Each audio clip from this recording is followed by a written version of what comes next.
Bienvenido a la Escuela Sion. Hoy vamos a aprender la lección número 5, el poder de la revelación. Para introducirnos en este tema, dice la palabra revelación se traduce de la palabra hebrea galaj, que significa descubrir, exponer, desnudar, mostrar abiertamente, develar, es decir, algo que no se veía, ahora se ve. Eso es revelación, galá. La palabra de la cual se traduce revelación es la palabra hebrea galá. Entender por su manifestación. En griego es la palabra apocalipsis, que significa desvelamiento o correr el velo. Es decir, que Dios quita el velo de ignorancia o ceguera espiritual para que desde nuestros sentidos espirituales podamos ver y comprender todo lo que Él desea mostrarnos. En Daniel, capítulo 2, versículo 22, dice la palabra de Dios: Él revela lo profundo y lo escondido, conoce lo que está en tinieblas y con Él mora la luz. Daniel podía escuchar la voz de Dios. Sus sentidos espirituales estaban abiertos y desarrollados.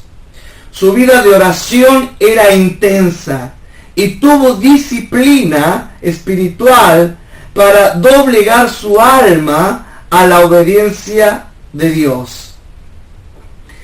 Vivir en el poder de la revelación es ir más allá de lo que nuestros sentidos naturales bajan como información al alma. Es que nuestros sentidos espirituales que están en nuestro espíritu humano resucitado bajen toda esa información espiritual y el alma ya no sea gobernada por todos esos impulsos externos y por esos poderes de crianza que se han ido grabando desde que hemos nacido. Vivir en el poder de la revelación es vivir de adentro hacia afuera. No es cómo me tratan, o qué está pasando, o cómo me lo están diciendo, o qué está sucediendo, lo que va a mover mi vida, o lo que va a mover tu vida.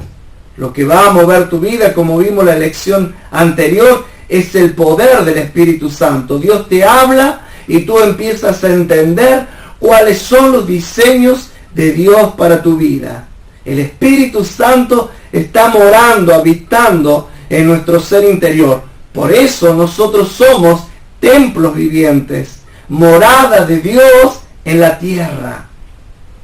Dios habita en este plano natural en nosotros. Somos el único templo real y verdadero. Y nosotros, desde nuestro ser espiritual, moramos y habitamos en Él, porque Él es nuestro todo.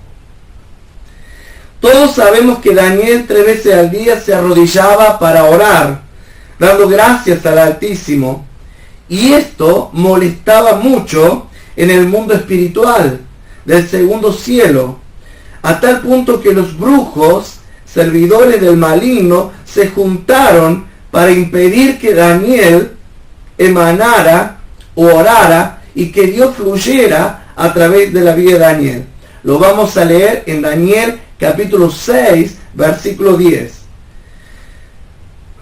Lo que sabido por Daniel, esto es, que había sido establecida dicha ley, se fue a su casa y allí, abiertas las ventanas de su habitación que miraban hacia Jerusalén, hincaba sus rodillas 3 veces al día y adoraba y daba gracias a su Dios como antes había acostumbrado a hacerlo. No estaba intimidado. Verso 11. Aquellos hombres, los brujos, los hechiceros, gente que se siente que cuando nosotros estamos emanando, los hijos de Dios, los hijos de la luz, estamos emanando en el poder del Espíritu Santo, los que están trabajando con las fuerzas del ocultismo, de la oscuridad, no pueden realizar sus trabajos porque la luz les produce enceguecimiento, ceguera, empiezan a no poder ver para saber qué es lo que están haciendo. Entonces todos los trabajos del maligno y de sus servidores se empiezan a deshacer en los aires, se empiezan a romper por la luz de la emanación en nuestros tiempos de oración y de adoración espiritual. Aquellos hombres, pues espiándole con el mayor cuidado, hallaron a Daniel orando y rogando a su Dios. Ya sabemos la historia, que a causa de todo esto Daniel fue llevado al foso de los leones. Pero ¿qué sucedió allí? El poder de Dios se manifestó en una dimensión superior, mayor a la que ya se venía manifestando. Esto es para que cada uno de nosotros podamos entender que a mayor hostilidad va a haber un mayor desarrollo y una mayor manifestación de los poderes de Dios a través de nuestras vidas. Cada vez que las fuerzas de las tinieblas, los demonios, quieran obstruir, obstaculizar el diseño de Dios en nuestra vida y a través de nuestras vidas, lo que va a hacer el Espíritu Santo es hacernos desarrollar, nos va a desarrollar. Cada vez que haya un obstáculo, vamos a desarrollar una capacidad superior para saltar ese obstáculo y alcanzar una nueva dimensión de poder, autoridad y dominio espiritual. Por eso es importante que para nuestro Padre Celestial exponernos a esta guerra espiritual entre Satanás, sus demonios, sus principados, potestades, gobernantes, en contra de nosotros, la iglesia de Jesucristo. Porque Satanás no puede hacer guerra contra el Altísimo, porque es un ser creado. Por eso hace guerra contra nosotros, los templos vivientes. Él busca contaminarnos, como logró hacer que Adán cediera a la tentación. La decisión de pecar en la vida de Adán la tomó Adán, pero el tentador vino para hacer su obra, su trabajo. Así viene a nuestras vidas muchas veces para querer seducirnos, tentarnos, para desenfocarnos de los diseños de Dios y de la vida en el Espíritu. El enemigo tiene varias formas o estrategias para impedir el fluir de Dios a través de nosotros, sus templos vivientes. Veremos 3 de estas estrategias del enemigo, que son: número 1, diluirte; número 2, desenfocarte; y número 3, distraerte. Número 1, diluir. Es hacer que algo pierda su esencia o sustancia. Por lo tanto, deja de ser fuerte o permanente.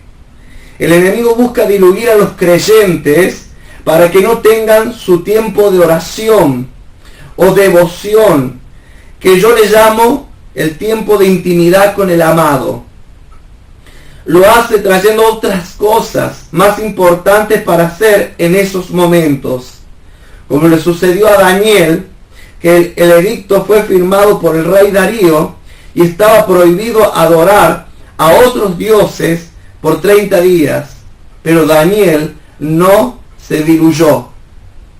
Fíjense en cómo el enemigo tramó, armó las estrategias, las artimañas del enemigo para diluirnos, desenfocarnos, distraernos. Pero aquí vemos un hijo del Altísimo, un hermano nuestro que vence. Entonces Daniel está dejando un legado espiritual para las generaciones venideras, que en nuestra intimidad con el amado podemos vencer todo lo que nos quiere diluir. Número 2, desenfocar. El enemigo, si no te puede diluir, te va a querer desenfocar. Que pongas tu atención en otra cosa que no sea tu vida espiritual.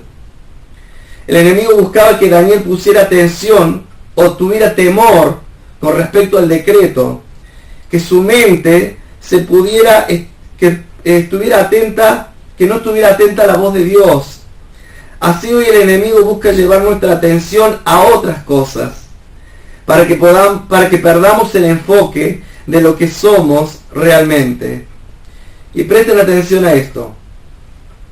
Uno de los espíritus más eficientes es el de la religiosidad, que le lleva al creyente al hacer y hacer.